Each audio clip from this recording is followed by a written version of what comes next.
नमस्कार मित्रांनो, तू ही रे माझा मित्र या मालिकेच्या आजच्या भागामध्ये आपण पाहणार आहोत की राकेशची गर्लफ्रेंड त्याला म्हणते की मी समोर असताना तुला तुझ्या बायकोचा फोन घ्यावा तरी कसा वाटतो रे. राकेश म्हणतो, कसं असतं ना, एक असतं सेव्हिंग अकाउंट, एक असतं करंट अकाउंट आणि एक असतं FD. आणि माझी निरागस संस्कारी जी बायको आहे ना, ती माझी FD आहे, फिक्स डिपॉझिट. आणि गरज पडेल तेव्हा मोडायची वस्तू. आणि वेळ आली की मोडणारच आहे मी तिला. तितक्यात राकेशला कोणाचा तरी फोन येतो, पण रिया त्याला फोन देत नाही. राकेश त्याला ढकलून देतो आणि लायकी विसरायची नाही. खेळणं आहे तू, खेळण्याचा कधीही मालकावरती हक्क नसतो हे विसरायचं नाही, असं तिच्यावरती ओरडूनच बोलतो.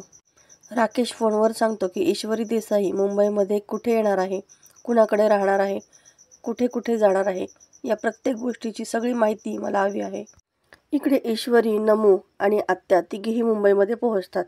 ईश्वरी तिला म्हणते की आत्या, मी आजपर्यंत पिक्चरमध्येच एवढी गर्दी पाहिली होती, पण इथं तर खरंच खूप गर्दी आहे गं, आणि सगळ्यांनाच खूप घाई आहे. सगळ्या गाड्या नुसत्या भरभर पळताना दिसत आहेत. आत्या म्हणते की ही मुंबई आहे, इथं कायमच अशी गर्दी असते, चला पटकन रस्ता क्रॉस करा. ईश्वरी म्हणते की रस्ता मोकळा असेल तर रस्ता क्रॉस करायचा ना.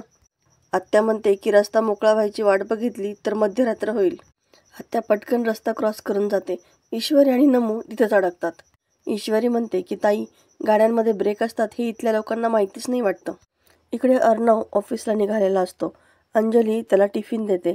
ती त्याला खडसावूनच सांगते की आज तुझ्या आवडीचे पनीरचे पराठे दिले आहेस, ते आता रिटर्न आणू नकोस आणि खा वेळेवर डबा. अर्णव म्हणतो, माझ्या तब्येतीची, खाण्याची इतकी काळजी करतेस आणि मग स्वतःचं काय? फिजिओथेरपीचे सेशन का बरं तू बुडवतेस? अंजली म्हणते की तुला हा एकच मुद्दा सापडतो का माझं तोंड बंद करायला? अर्णव म्हणतो की फुकटची मुंबई बघायला नाही बोलवलं त्या फिजिओथेरपिस्टला. तुझ्या पायाचं दुखणं कमी झालं पाहिजे, अटेंड कर थेरपी. आणि असंही जिजू आले की तुला वेळ नाही मिळणार. अंजली सांगते, जाईन रे बाबा, पण आज संध्याकाळी आजी येते तीर्थयात्रेहून, उद्यापनाची पूजा ठेवली आहे. तुझे जे काही अपॉइंटमेंट मीटिंग असतील त्या सगळ्या कॅन्सल कर आणि वेळेत ये पूजेसाठी. अर्णव म्हणतो, ताई, माझं देव माझं काम आहे, सो तू आजीला काहीतरी खोटं कारण दे. आणि त्याचं काहीही न ऐकता ती तिथून निघून जाते. इकडे आत्या म्हणते की काय गं, नीट रस्ता पण क्रॉस करता येत नाही का तुम्हाला? इशू म्हणते की अगं आत्या, इथं किती गर्दी आहे. आत्या म्हणते की हां, इंदोरची राजकुमारीच आहेस तू, तुझ्यासाठी रस्ता मोकळा करायला. त्या तिघेही रिक्षा स्टँडवर येतात आणि रिक्षा ड्रायव्हर ईश्वरीकडे एकटक पाहतच असतो. रिक्षामध्ये बसताना ईश्वरी खाली पडते आणि तो रिक्षा ड्रायव्हर तिला हात देतो. नमू तिला हात देते आणि पुन्हा ती खाली पडते. पुन्हा ड्रायव्हर तिला हात देतो आणि ती रागातच हात झटकते. रिक्षा ड्रायव्हर आरशामधून ईश्वरीकडे पाहत असतो. ईश्वरी म्हणते की पुढे पाहून चालवा, नाहीतर ठोकाल गाडी. आत्या म्हणते की हां, माझ्यासारखी सुंदर मुलगी बघितली की झाले हे चालू. आधी मावशी म्हणायचं आणि मग आरशातून चोरून चोरून पाहायचं. ते तिघेही घरी पोहोचतात. आत्या विचारते की किती झाले. ड्रायव्हर सांगतो की 200 झाले. ईश्वरी म्हणते की 200-200 काही मिळणार नाही हां, आम्ही सगळ्या बायका आहोत म्हणून काहीचे काही भाव सांगताय का? ड्रायव्हर म्हणतो, अगं तुला तर मी फ्रीमध्ये सोडेल गं. ईश्वरी रागातच बॅग घेते आणि जोरात गोर फिरवते, त्यामुळे त्या ड्रायव्हरच्या हाताला चांगलंच लागतं. ईश्वरी त्याला म्हणते की सॉरी भैया.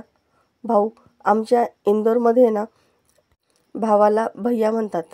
आणि हो, आम्हाला फ्रीमध्ये वगैरे काही चालत नाही हां, आत्या दे गं याला पैसे. तो रिक्षावाला निघून जातो. आता यांची रूमची चावी शोधायची गडबड चालू असते. तितक्यात एक व्यक्ती पाठीमागून येतो आणि हॉर्न वाजवतो आणि आत्या डचकूनच त्याच्या गाडीमध्ये पडते. तो व्यक्ती मुद्दामच गाडी सुरू करतो आणि तिथे गोल गोल फिरू लागतो. ईश्वरी आणि नमू दोघेही त्या गाडीच्या मागे पळू लागतात. तो व्यक्ती गाडी पुन्हा त्यांच्या दरवाजासमोर आणून उभी करतो. ईश्वरी म्हणते, क्या भैया, किसी को भी उठा के लेके जाओगे क्या? आत्या म्हणते, त्याच्याशी काय बोलताय, मला अगोदर बाहेर काढा. ईश्वरी आणि नमू दोघेही तिला हाताला धरून ओढत ओढत बाहेर काढतात. आत्या त्या व्यक्तीला म्हणते, जवळ कर. ईशू आणि नमू दोघेही ओरडूनच आत्याला म्हणतात, आत्या हे काय बोलतेस तू? आत्या म्हणते, अगं त्याचं आडनाव आहे ते, आपल्या इथे कॉलनीतच राहतात. जवळकर म्हणतो की ते दिसतंय ना, ते माझंच गॅरेज आहे यांच्या घरासमोर. आत्या ओरडूनच म्हणते की मग अशी थांब म्हणला तर थांबला का नाहीस? जवळकर म्हणतो की खरं सांगू का, तुम्हाला बघितलं ना की थांबावंसंच वाटत नाही. आत्या चिडूनच म्हणते की निघा आता. जवळकर म्हणतो की खरंच जाऊ का? आत्या हात जोडूनच म्हणते की निघा आता, खरंच निघा.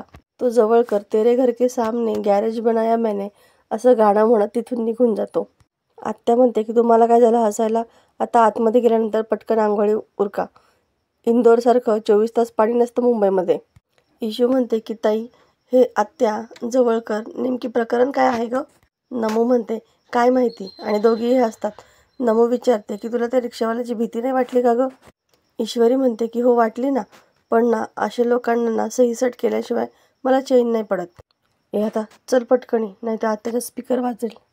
ईश्वरी गणपती बाप्पाला म्हणते की गणू बाप्पा, तू आता मुंबईमध्ये माझ्यासाठी काय काय वाढून ठेवलं आहे कुणास ठाऊक, पण तुझी कृपा असू दे रे बाबा. हे सगळं ना त्या कुचकटमुळं झालं आहे. फडतूस अर्णव राजे शिर्केसारखे अजून या मुंबईमध्ये किती दिसणार आहेत कुणास ठाऊक. बाकीच्यांचं जाऊ दे, पण त्याला ना पाठवच माझ्यासमोर एकदा. आणि तो जरी मुंबईमध्ये नसेल ना तरीसुद्धा त्याला माझ्यासमोर पाठव इथे. त्याच्यामुळे आज मला इथे इंदोर सोडून यावं लागलं आहे. त्याला ना आता चांगला इंदोरी धडा शिकवणारच आहे मी. इकडे ईश्वरीचे बाबा त्यांना कॉल करतात. नमू बेटा, तुझा मेसेज मिळाला, म्हटलं फोन करूनच विचारणा करावी. तुम्ही पोहोचलात ना व्यवस्थित? नमू म्हणते की हो बाबा, आम्ही पोहोचलो, पण तुम्ही बरे आहात ना? प्रवासात काही परेशानी नाही ना झाली? जयू आत्या आणि इशू ठीक आहेत ना? नमू हो बाबा असं म्हणते. ईश्वरी बाबांशी बोलायचा हट्ट करत असते. तिचे बाबा म्हणतात, नमू बेटा तू समजूतदार आहेस ना, म्हणून तुला सांगतोय. आता इशूची सगळी काळजी तुलाच घ्यायची आहे. वेंधळी आहे ती. तिला सगळे माणसं तिच्यासारखेच निर्मळ मनाचे असे वाटतात. तिला माणसं कळत नाहीत बेटा. ती कोणावर पण असाच भरोसा करते. त्यामुळे तिची काळजी आता तुलाच घ्यायची आहे, हो ना? ईश्वरी म्हणते ताई दे ना मला बोलायचे बाबांशी. आत्या म्हणते की अगं बोलू दे ना तिला, सख्खी मुलगी आहे त्याची, तुझ्यासारखं नाही उपरी. ईश्वरीला या बोलण्याचं खूप वाईट वाटतं. तर मित्रांनो, येणाऱ्या भागात आपल्याला पाहायला मिळणार आहे की आत्याला त्रास होत असतो, त्यामुळे ईश्वरी अस्थमाचा पंप आणण्यासाठी बाजारात जाते. पण ट्रॅफिक जाम असल्यामुळे तिला काही पुढे जाता येत नाही. ती घाईघाईतच सगळ्या गाड्यांवरून चालत रस्ता क्रॉस करायचा प्रयत्न करते. पण त्याच गर्दीत अर्णवसुद्धा अडकलेला असतो. ती अर्णवच्या गाडीवरून चालत असते, तितक्यात तिचा पाय घसरतो आणि ती खाली पडते. ती अर्णवला पाहून खूपच घाबरते. तिच्या हातातलं हेल्मेट वरती उडून पुन्हा काचेवरती पडतं आणि अर्णवच्या गाडीची काच फुटते. अर्णव चिडूनच म्हणतो की माझ्या गाडीचं नुकसान केलं आहेस तू, काच फोडली आहेस, 50,000 होतील याची. ईश्वरी चिडूनच म्हणते की आत्ता जरी माझ्याकडे पैसे नसले ना तरीसुद्धा पैसे परत करण्याची नियत आहे. गणेशाची शपथ, तुमचे 50,000 दिल्याशिवाय मी मुंबई सोडून जाणार नाही. तर मित्रांनो, असेच नवनवीन व्हिडिओ अपडेट पाहण्यासाठी चॅनलला सबस्क्राईब करा. नोटिफिकेशनसाठी बेल आयकॉन अवश्य दाबा. व्हिडिओ पाहिल्याबद्दल धन्यवाद.